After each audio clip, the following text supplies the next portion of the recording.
This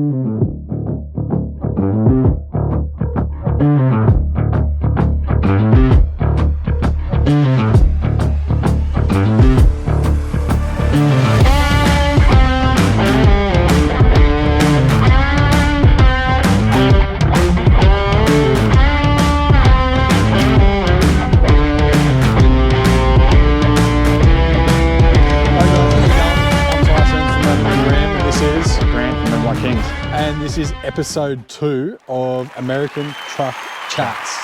So today we're going to be talking a bit more about the weight side of things, about balancing your weights, GVMs, axles, and a couple of little other things which I can't really remember right now, which is okay. That's why we have a bit of a script. This is our second take at this too, because good old GoPro footage, she's gone, the volume of it. So we've got no vocals, no nothing. So we're filming for the second time, which is always fun. Oh, well, yeah, it's all part of it. Yeah, it's all part of it. Who knows? We might talk about some different stuff this time, which would be good. It might be more entertaining. Who knows? Who knows? Yeah. Anyway, let's get into it. I will start with the big rim 3500. I can give you a little bit of numbers on the 2500 while we're here, and the 1500. I'll give you the bulk stock payload on that because I don't believe they should be pushed as much as they are for a 4.5 ton towing vehicle. No. Whether it's a 1500 Ford, 1500 Ram, or a 1500 Chevy, or the new Toyota Tundra that's coming out that is the equivalent of the 1500. At the end of the day, they have about 840 to 890 payload. 840 to 890 kilo payload. So they're pretty much a Hilux, a Navara, a D-Max has got more of a payload. The existing market already has that sort of payload, which is, it's just odd to me. It seems like they're trying to play on it's an American truck. It can tow 4.5 tons. Eats utes for breakfast, whatever. It's just marketing, and it's so easy to buy into that, isn't it? Oh, mate, I've got so many friends on the road that are in 1500s that are either upgrading now, have upgrade, or can't upgrade, or whatever the scenario is for them. However, they listen to the salesman, which is another point we'll talk about later. They listen to the salesman or the slogan or whatever that they can tow 4.5 ton, and they thought, oh yep, we'll just have a 3.5 ton van and we'll be fine. And then they chuck the family in the 350 kilo ball weight and blah blah blah blah blah, and then boom, you're over.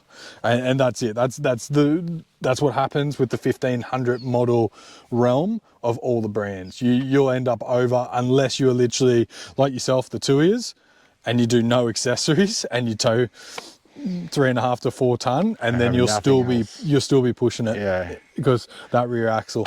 But we'll leave the 1500s there because we'll just leave them there. It's the bottom of the weight class, right? Yeah. So the 1500s are literally just a ute. Yeah.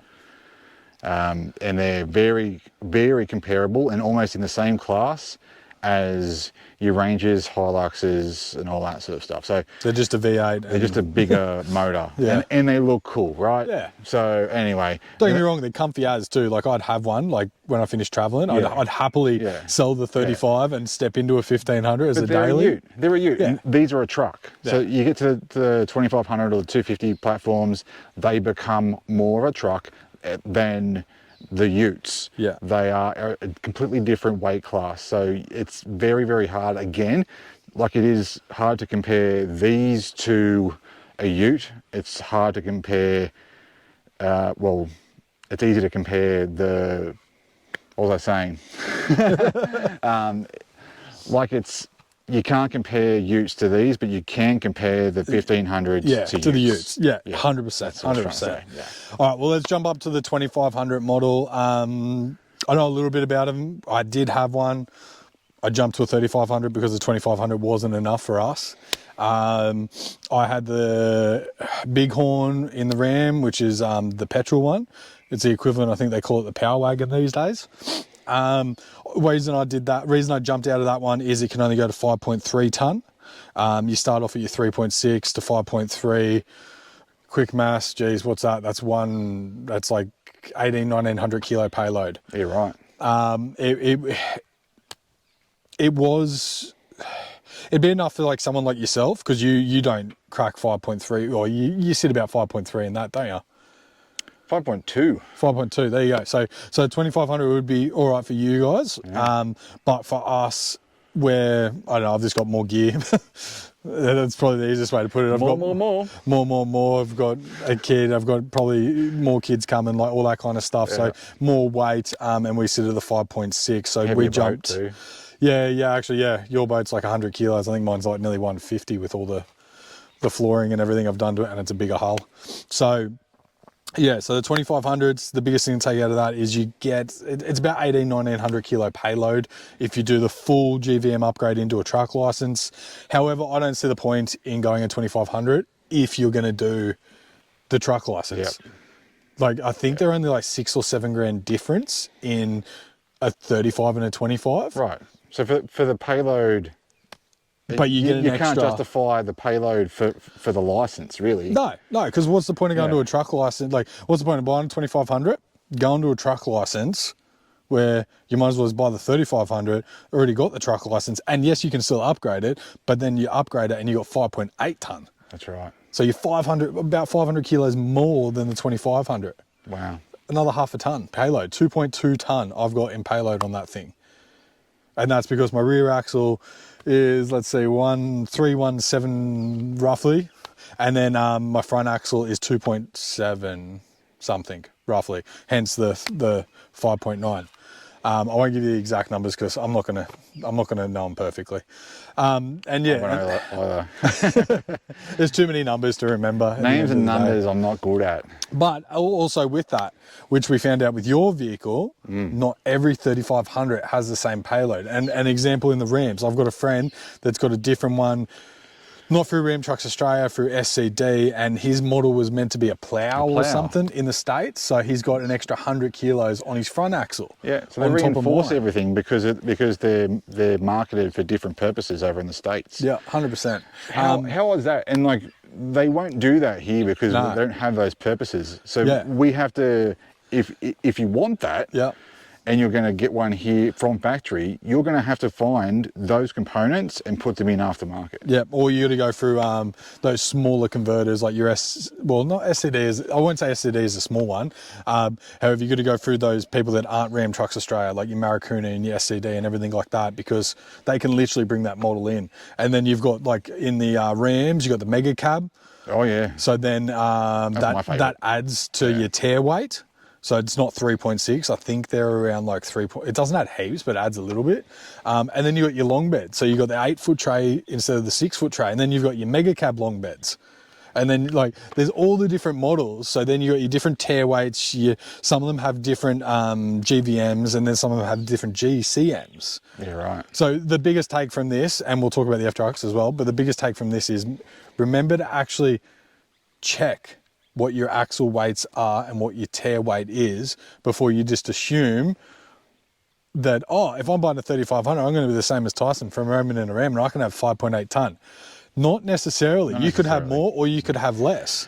And also with that, the Australian, what do you call them? What would you call like Chev Australia and Ram Australia? They call them the, mind blank. Like the Australian, like the dealer equivalent, I suppose you'd call them in Australia, like because it's Ram Australia and it's Chevy Australia. There's no Ford here. No. But so your dealer equivalents are just going to have, like, for instance, in your 3500, you can only get Laramie and you can only get white. That's it. Yeah. And then with Chevy, I think you've got a choice of 3 or 4 colours, and they've got 2 or 3 different levels, but they only go to the 2500. They won't even bring in the 3500. Yeah, right. And then with the Ram 2500, you've got a couple more colours and a couple of different. So, but they'll only bring in that. If you want the specialised, so if you want the Midnight Edition or the limiteds in the 3500 or the plough one or the long beds or this or that, then you have to start researching properly and going to those other converters. Keep on going. Let's look at the Ftruck. So what weights you got? So I'm seeing a GVM of 5.6. Yep. I'm nowhere near that. I'm about 5.2. Yeah, okay. Yeah. Nice. So I've got cool. room to play with, and that's with your van, your boat. with everything I can carry. Yeah, right. So like I don't have my boat on there at the moment. I've emptied the canopy because I'm just trying to clean it and reconfigure it a little bit. So it's much lighter. Yeah. It's probably 4.9 or something. Anyway, so the truck is fully loaded with everything we can carry. Still got room to burn with our weights. So I've still got, 400, 200 kilos, 300 kilos? 300 kilos. 300 to 400, depending on, Yeah. But how good is that? Like, if you were to say run a chop 200, a stretch 79, an auto 79, whatever it is to try to get to the 4 ton or the 4.5 ton, you're going to be sitting on your limits always. With a boat, a full canopy, a 4.5 ton van, or a 3.5 ton in your case, maybe soon to be a 4.5. And like, you'll be sitting on your limits where we're not. No. And I love that. Yeah. Like we spoke about in the other video, it makes us, we're safer on the road. Oh, I haven't actually released the walkthrough video yet, but on our social medias, like our Instagram and that, you can see what's in my canopy. And what canopy on the market has all of that, plus the water, plus the fuel I've got, plus the tinny, plus the 4.5 ton And van. weight to spare. And I've still got 200-300 kilos to spare. Like I know for a fact that most of the other canopy builder companies out there, you won't have any weight to spare because a lot of people are calling me at the moment. And that just comes down to your weight distribution, which was another part we wanted to talk about. And that comes down to a big thing of pushing the weights, like, because most of your weight's going to be sitting on your rear axle, of course. That's your heaviest axle. That's like what's yours? Yours is 3.2, the same, 3.2. and mine's just under 3.2, which is crazy that I've got. Right? Yeah, I know. Anyway. It's hard to keep track of.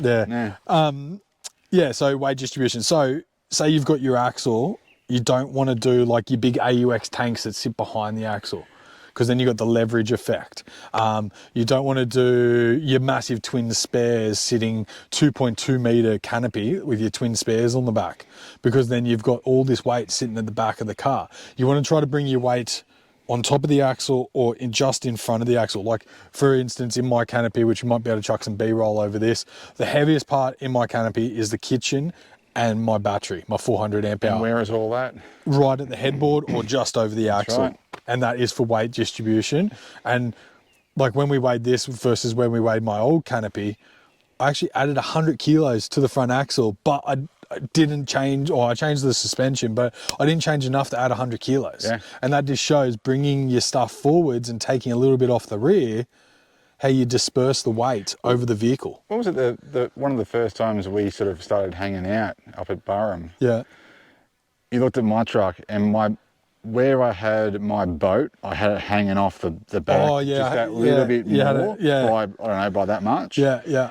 And so since then I've brought it forward so the back of the boat is actually sort of sitting closer to the back of the loader. truck. Yeah.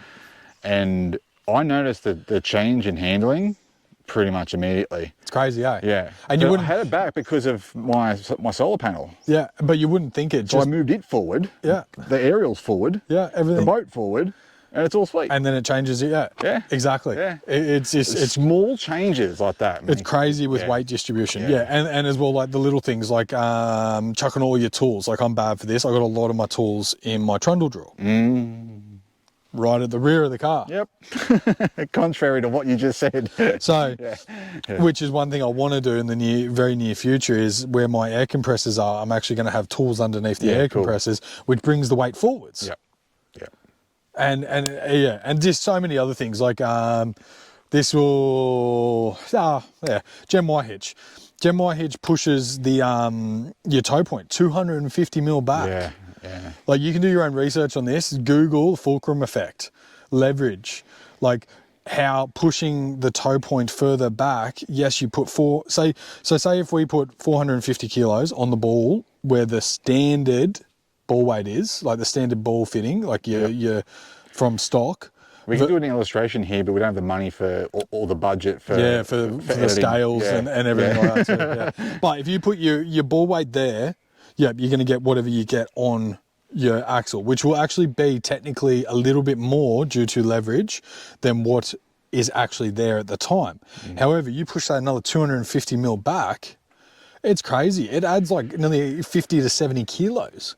And how much of stress is it leverage. putting on that bar too? Well, that too. Like, Yeah. it's just ridiculous. Like, and that's not me trying to really slam that hitch or anything like that. It's just more, can you allow for that in your vehicle But weights? there's other hitches that do that. It's not just. Oh, yeah. It's not just that hitch that does that. We're not dissing. We're not trying to diss them at all. No, it's it's just one thing to consider because they are quite long. There are other hitches that are similar in length, and they'll create that full. Yeah, like Heyman Reese has longer ones, Air Safe, and then Shocker hitch is shorter. Then also Gem Y actually have a shorter one that doesn't. It's not a torsion. But they all have like their purposes too, though, right? So if you've got like a longer tray on your ute, or you got two big twin spares and you need to, you need that clearance. But then again, it's just one of those things when you go over the scales and you go, oh shit, my rear axle.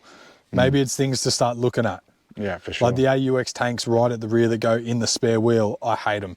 Whether it's water or fuel, absolutely hate them because, you put, say the AUX fuel I used to have in there was 120 litres of fuel, is a 60 kilo tank. Yep. So you're 180 kilos, plus it's behind the axle, so it's going to have a bit of a leverage effect. So you're looking at 200 to 220 kilos of pressure on the rear axle, just from that one tank. So when we're talking about weights, this is sort of the benefits of, say, built versus, builder versus built.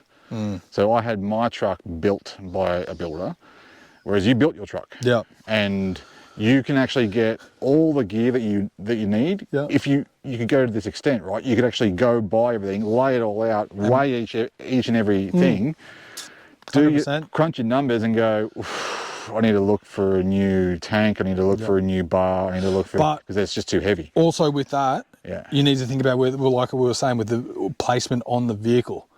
Because you placing 50 kilos in front of the rear axle versus 50 kilos right at the rear, behind the rear axle, will be a different weight. Yeah. And it'll be a different axle that the weight goes to. Because if you put it at the head of the canopy, it'll actually add weight to your front axle, minuscule, but it'll add weight there and it'll only add so much weight here. Where if you add it to the rear, you're pretty much not going to add much weight there, you're just going to add it all here. And then there's the other effect too, that if you put too much weight on the rear, leverage will actually lift the front axle and it'll take weight off the front axle and put it on the rear. Control.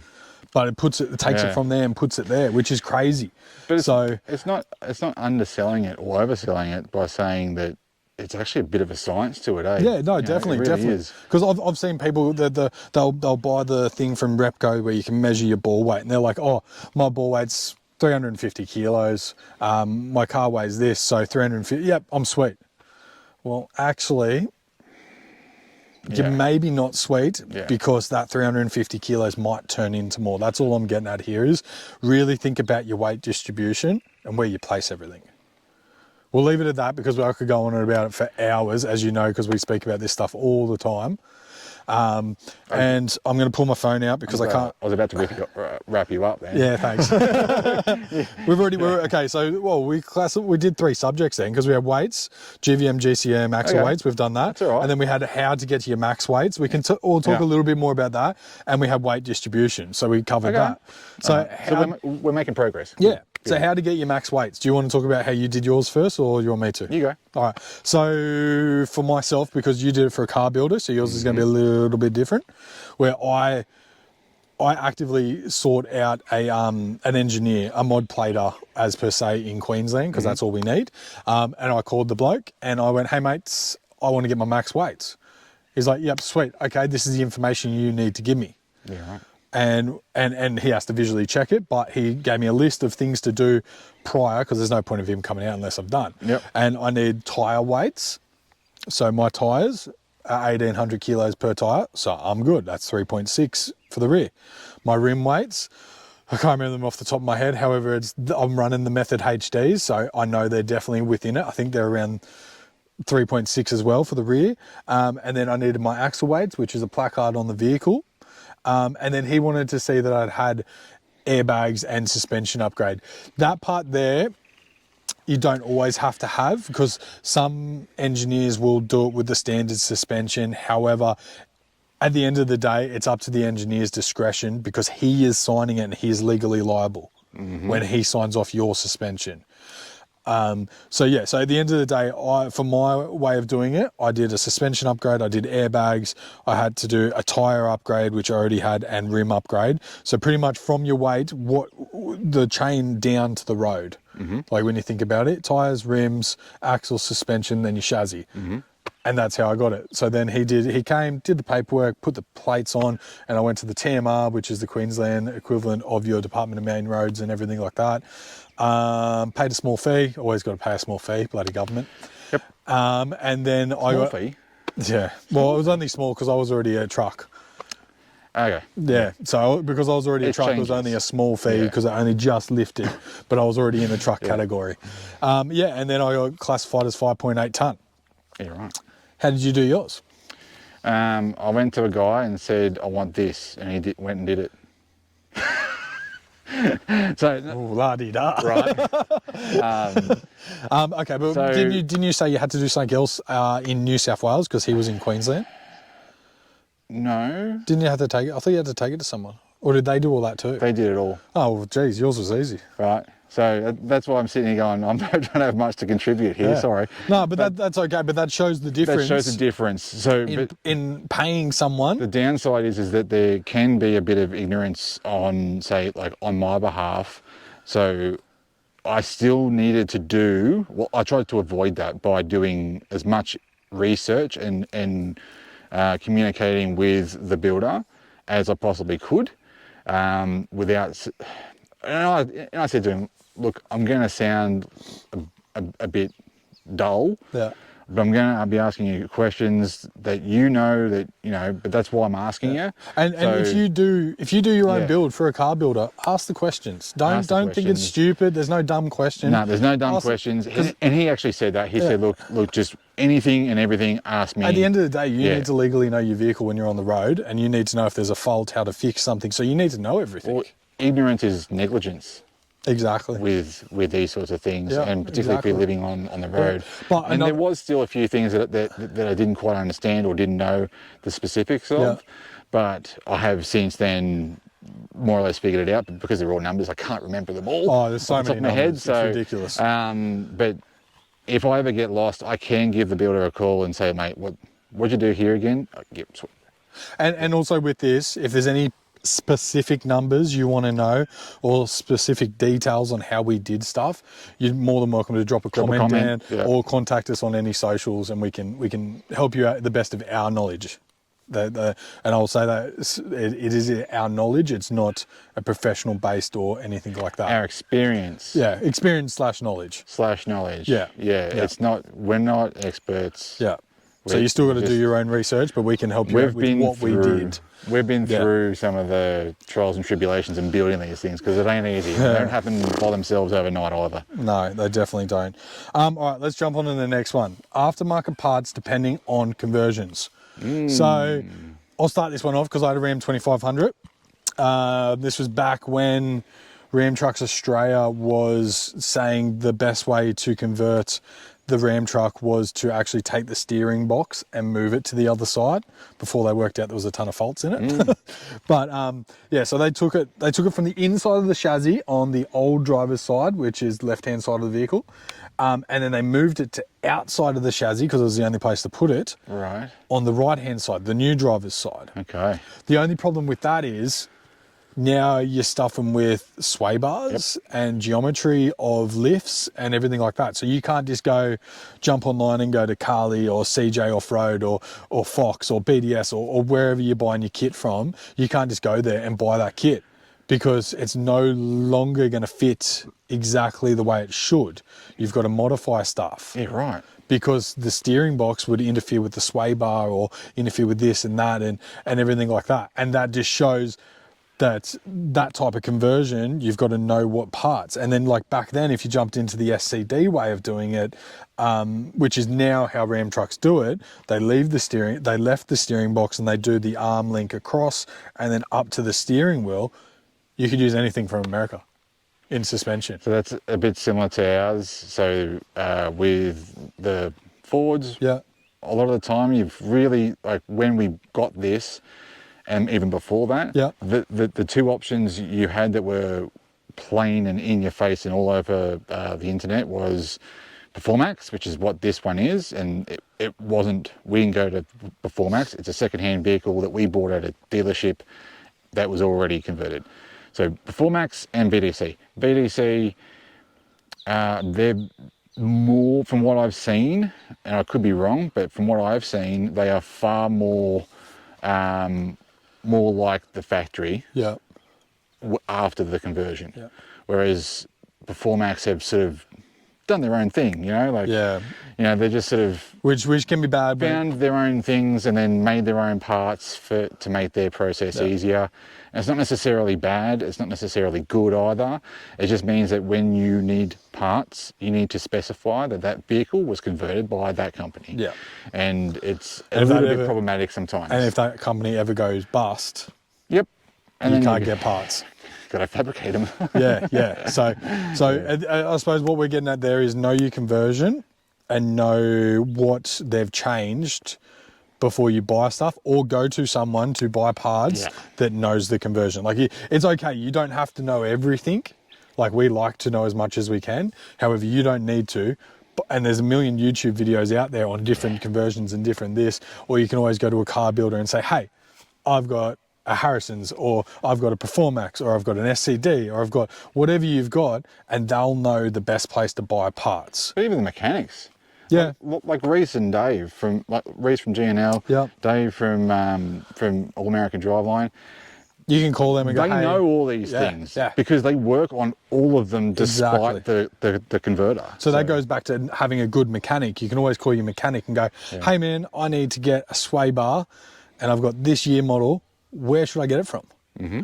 And they'll be like, oh, yeah, you can get it direct from the States, or nah, man, you're going to have to get one fabbed, or you got to go here, or you got to... Or in the rare occasion, I've actually got one right here. Yeah, I've got one sitting on the shelf, come in. Yeah, the rare occasion. Yeah. So, like, it's knowing the conversion, or knowing people that know the conversion, and then doing the... At the end of the day, everything we're going to talk about comes down to doing your own research, or speaking to a person that's done research, or looking at a YouTube video like this where we've had tests and fails and research. Well, the naturally occurring knowledge on these things from person to person is growing too. So, there is a bigger community of people traveling around in trucks like this. So the knowledge base is growing as well. So which is cool. Less you need to know offhand and just have chats with people. And forums, Facebook and everything like that.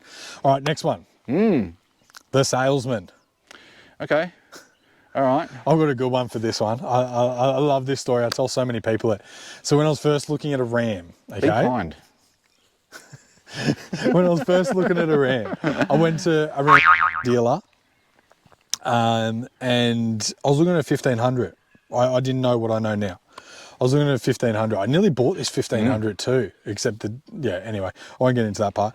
But I nearly bought this 1500. And when I was going through the paperwork and everything like that to buy it, the salesman was like, would you like any optional extras? I'm like, no, I'm good. I don't need floor mats. I don't need tinted windows. I'm going to do all that myself. I know what I want already. He's like, yeah, but don't you want electric brakes? You're towing, so don't you want you need electric brakes? I'm like, no, mate, the vehicle comes with electric brakes. No, it doesn't. You need a tow pro. You need a tow pro. They're $2,000. Mind you, a tow pro is $500. Yeah. And it takes like 30 minutes to install because I know how to. But he's trying to sell, the biggest point here is he's trying to sell me electric towing brakes for a vehicle that comes with it from factory. That's all commission, mate. It's all money. And I ended up dragging him over to the car, opening the door and going, mate, what is that? And he goes, oh, they come with electric brakes, don't they? Like, he didn't even know. Like, so... We had a similar thing ourselves. They do my head in. I won't say where or what, but it was just... It wasn't a Ram or a Ford or a Chevy. Or it was just a dealer. It was just a dealer somewhere, and they should know about the vehicle they're selling, whether 100%. Whether or not they're the subject matter expert. Yeah, we'll get onto that in a second. So, like, they're selling these cars, whatever car they're selling that they should know about, they don't always. So again, Do your research. Do your research. Because if I was Joe Blow and I didn't know it came with electric brakes, I would have gone tick. Oh, okay. Yep. Spend $2,000, and then I would have had a tow pro over here, would have had electric brakes over here, and there's a good chance they would have interfered with each other. Very good chance, because they're just going in through the harness that's already existing. Yep. Anywho. So this once again, don't always trust the salesman. Do your own research on the vehicle itself and what you're buying and what you need it for. But some of the car builders, I will say, can be Which is actually the next subject. Okie dokie. Let's car builders. So the car builders. So before I want to do a little bit of a disclaimer. Oh, okay, yeah.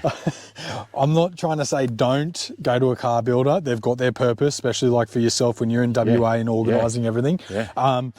It's just, once again, it comes down to you doing your own research on what that car builder's doing for you, because they might, I don't know. Yeah, I don't know where I was going with that, but we're not trying to slam car builders. We're not trying to slam any brands here. We don't want to do mentioning any brands. Yeah. So, all right. So our story, we were in WA at the time. We were in transit over here. We needed to try and get the ball rolling on modifications, parts, and so on. There and then, because there's often, and mind you, this is a brand new vehicle for you. You haven't done we've only just done the research. So like we've only sort of, you don't know what you know now.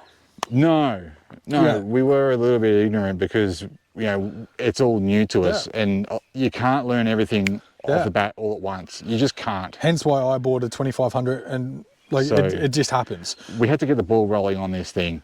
And the best way to do that was we got in contact with a car builder who was really, really keen and excited to get his hands on the truck, and then turn it into something wicked. Yeah, and as they do. He did, right? Yeah. Because it is sick. Look at it, it's wicked, right? Anyway, so the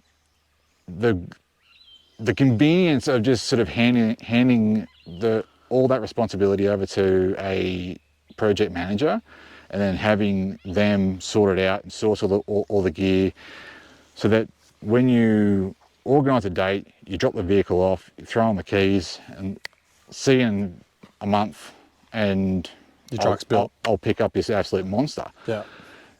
Which is pretty much what happened, but I mean, it's not necessarily without its stresses. So that because for us, and it's not necessarily the car builder's fault, it was a pre-owned older vehicle which had been molested. That's a good word for it.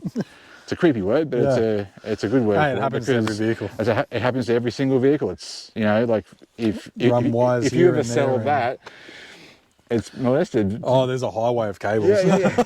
It'd be like this thick, the loom that runs up and down that thing. That's right. That's crazy. So if they want to do anything else, they've got to navigate all that. But anyway, so that was our story. We used a car builder, and there was some small issues, and which you're always going to have. You're always going to get that, right? Yeah. But the best thing about it is that the car builder that we used had made mistakes, learnt from them, and actually took responsibility for them. So which is good. Thank you if you're watching.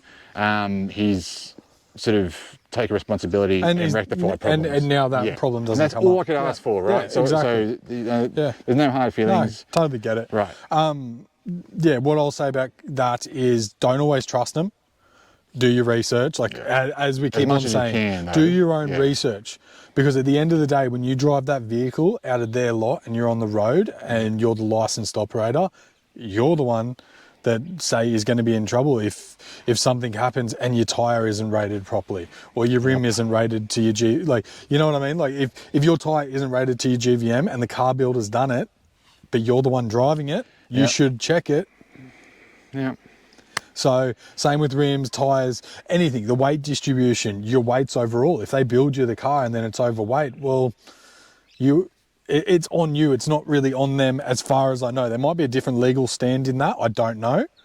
And there might be changing. I've heard words of it possibly changing. However, I'm no legal practitioner, so I'm not getting into that. And I won't reply to any comments about legal stuff.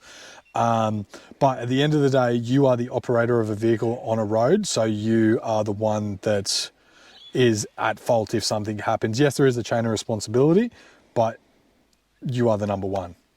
So we'll leave it at that because I don't want to step on anyone's toes or twist. We don't want to disrespect anyone. Like, just do your own research. Do your own research, but also you can know that the car builders are there for a reason. Yeah, they're there to help you. They're there to help you. They're there to obviously make money, but to provide a service to people like us that we just couldn't do all the running around that you did. And how much running around was it? Like there was months and months and months.